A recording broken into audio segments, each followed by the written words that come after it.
Hello there, dear friends, and welcome once again to the Relaxed Fantasy Review.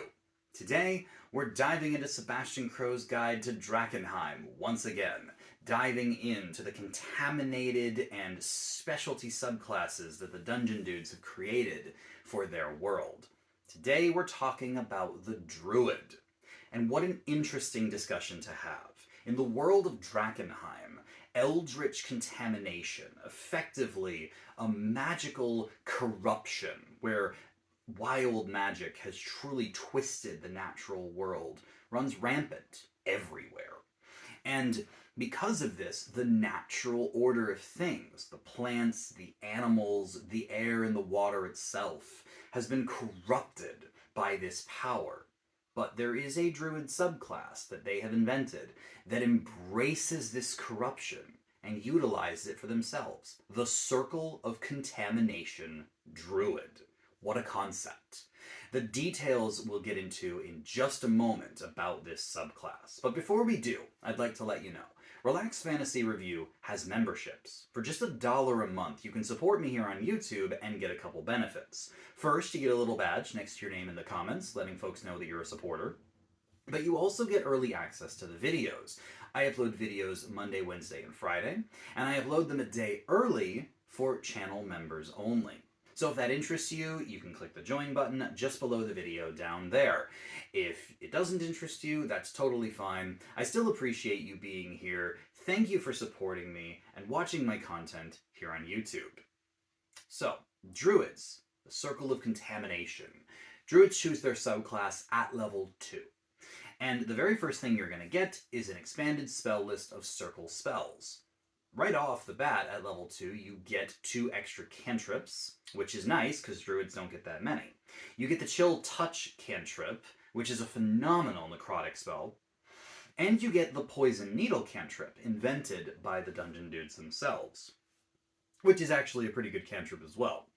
And then on top of that, you get an expanded spell list of 8 new spells at levels 3, 5, 7, and 9. And every single spell on this list is invented by the Dungeon Dudes. It's a smorgasbord of poison, acid, and necrotic spells. Everything from a no concentration poison aura to an acid rain spell, even a horrific transformation spell, which is kind of like a pseudo polymorph that turns you into a monstrosity aberration under a certain challenge rating level.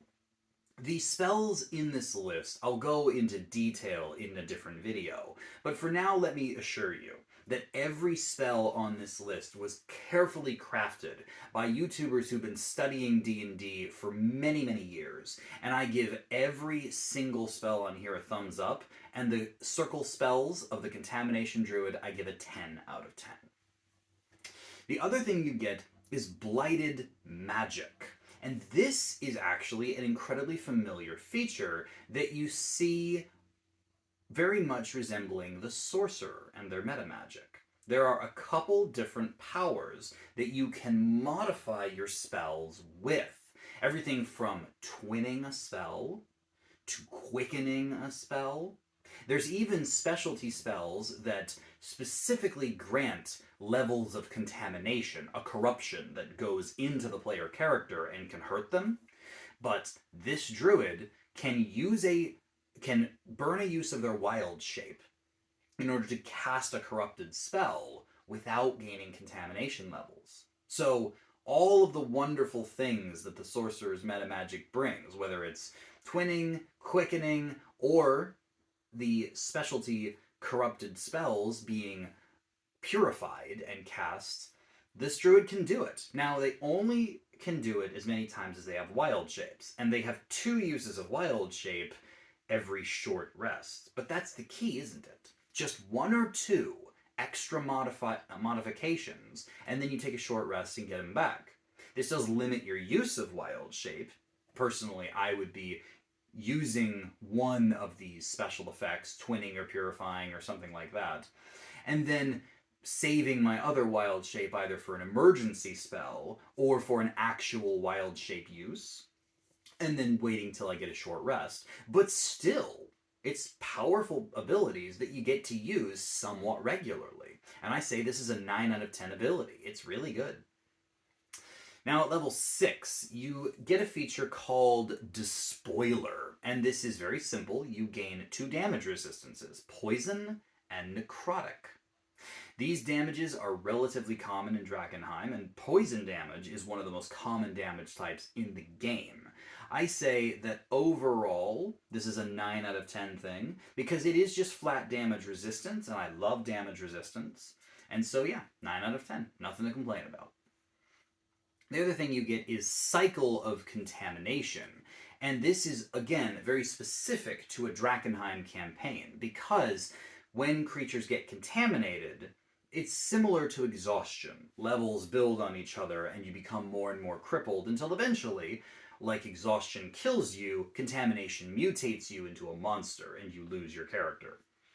So, if you get contaminated, you have to purge said contamination, which is its own spell, Purge Contamination. However, this spell for the Druid of the Circle of Contamination can be cast once per day for free. No spell slot, no material components, and the creature that it gets cast on would normally become exhausted. If you have 3 levels of contamination and someone purges it, you now gain 3 levels of exhaustion and have to sleep it off. This druid, that doesn't happen, at least once per long rest. And yes, this can be on yourself. So that's cool. And obviously outside of a Drakenheim campaign, this doesn't have a whole lot of use, but within this world, it's invaluable. I say 9 out of 10 for this feature. Now, it stacks actually relatively well with the level 10 feature, Draw Corruption.